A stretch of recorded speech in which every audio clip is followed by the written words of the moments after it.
نحمده ونصلي ونسلم على رسوله الكريم أما بعد فأعوذ بالله من الشيطان الرجيم بسم الله الرحمن الرحيم الصلاة والسلام عليك يا سيدي يا رسول الله وعلى آلك وأصحابك يا سيدي يا رحمة للعالمين میلاد مصطفیٰ صلی اللہ علیہ وآلہ وسلم یعنی حضور سید عالم صلی اللہ علیہ وآلہ وسلم کی آمد کے سلسلے کے اندر جو خوشی منائی جاتی ہے اس حوالے سے قرآن مجید کی سورۃ یونس ہے،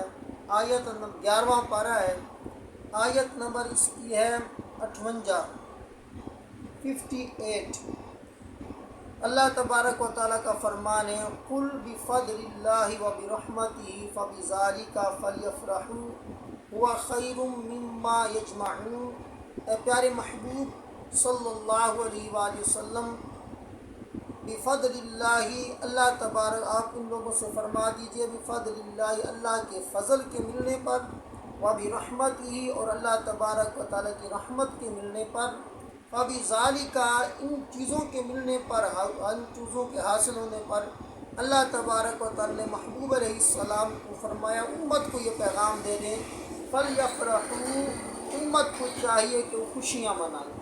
ہوا خیر مما یجمعون، یہ تمام بہتر ہے اس سے جو یہ لوگ جمع کر کے رکھتے ہیں۔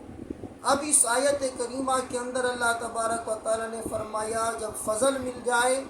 اور اللہ تبارک و تعالیٰ کی رحمت مل جائے، رحمت کے حصول پر، اللہ تبارک و تعالیٰ کی فضل کے حصول پر امت کو چاہیے کہ وہ خوشیاں منائے۔ حضور سید عالم صلی اللہ علیہ وآلہ وسلم کی ذات اللہ تبارک و تعالیٰ کا فضل ہے، اور ایسا فضل ہے فضلا کبیرہ فرمایا۔ اللہ تبارک و تعالیٰ نے حضور سید عالم صلی اللہ علیہ وآلہ وسلم کو یہ 22واں پارہ ہے، سورۃ احزاب ہے، اس کی آیت نمبر ہے 47۔ آیت نمبر 47 کے اندر اللہ تبارک و تعالیٰ کا ارشاد ہے وَبَشِّرِ الْمُؤْمِنِينَ، مؤمنوں کو خوشخبری ہے، بشارت ہے، بِأَنَّ لَهُم مِّنَ اللَّهِ فَضْلًا كَبِيرًا، کہ بے شک ان کے پاس اللہ تبارک و تعالیٰ کی جانب سے فضلاً کبیرہ، بہت بڑا فضل آیا، بہت بڑا اللہ تبارک و تعالیٰ کی جانب سے امت کی طرف فضل آیا، یعنی کہ مومن اس بات کے اوپر خوشیاں منائے کہ اللہ تبارک و تعالیٰ نے ان کو خوشخبری سنائی ہے،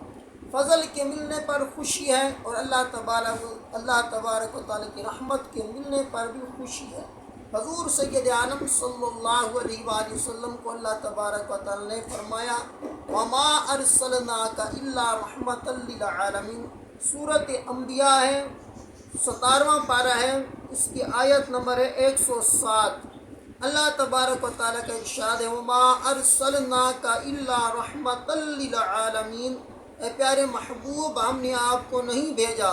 مگر پورے جہانوں کے لیے رحمت بنا کر حضور سید عالم صلی اللہ علیہ وآلہ وسلم کو بھیجا۔ تو قرآن کریم فرماتا ہے کہ فضل کے ملنے پر، رحمت کے ملنے پر مومنوں کو چاہیے کہ خوشیاں منائیں۔ یہی قرآن حضور سید عالم صلی اللہ علیہ وسلم کو فضلاً کبیرہ بھی فرماتا ہے۔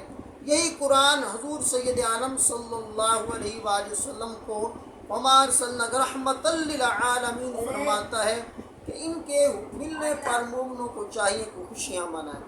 رہی یہ بات کہ حضور سید عالم صلی اللہ علیہ وسلم نے کیا میلاد کیا یا نہیں کیا، صحابہ کرام نے میلاد کیا یا نہیں کیا، یہ غلام فرید حقانی اور قیصر نواز جلالی صاحب کا مناظرہ آپ دیکھ لیں۔ اس کے اندر غلام فرید حقانی کے سامنے قیصر نواز جلالی صاحب نے ان کے جو تمام چیزیں سیرت النبی کانفرنس اور ان کے میلاد ان کی کتابوں سے ثابت کیا ہے۔ غلام فرید حقانی سوائے اس بات کے کہ یہ ایک وسیلہ ہے، وسیلے کے طور پر کرتے ہیں، اس طرح کی باتوں کے سوا اس کے پاس کچھ اس طرح کا کوئی جواب موجود نہیں تھا۔ اور جب ہم میلاد مصطفیٰ کرتے ہیں، خوشی کا اظہار کرتے ہیں، تو یہ لوگ کہتے ہیں کہ تم لوگ یہ بدعت کرتے ہو، ہر بدعت گمراہی ہے، اور ہر گمراہ جو دوزخ کے اندر جائے گا، اس کے اندر یہ قید لگاتے ہیں بدعت کی، اور جب اپنی باری آتی ہے تو وسیلہ اور اس طرح کی چیزیں پھر وہ سامنے لے آتے ہیں۔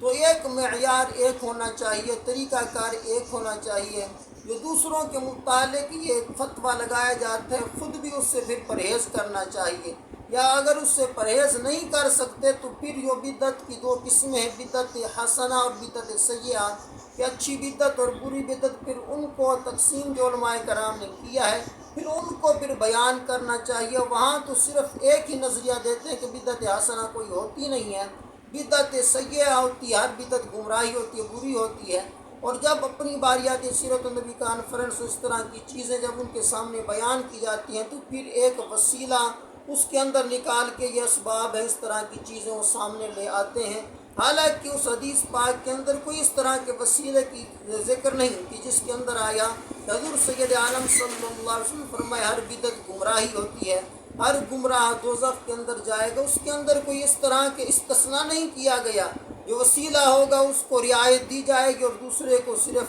اگر دوسری طرف چلتے ہیں کہ دوسرے دلائل ہمارے پاس موجود ہیں وسیلے کے حوالے سے، تو پھر ہمارے پاس بھی دلائل موجود ہیں بدعت حسنہ کے حوالے سے، پھر بدعت حسنہ کی طرف بھی ہم جا سکتے ہیں۔ اللہ تبارک و تعالی سمجھنے کی توفیق نصیب فرمائے۔ وما علیہ الا البلاغ المبین۔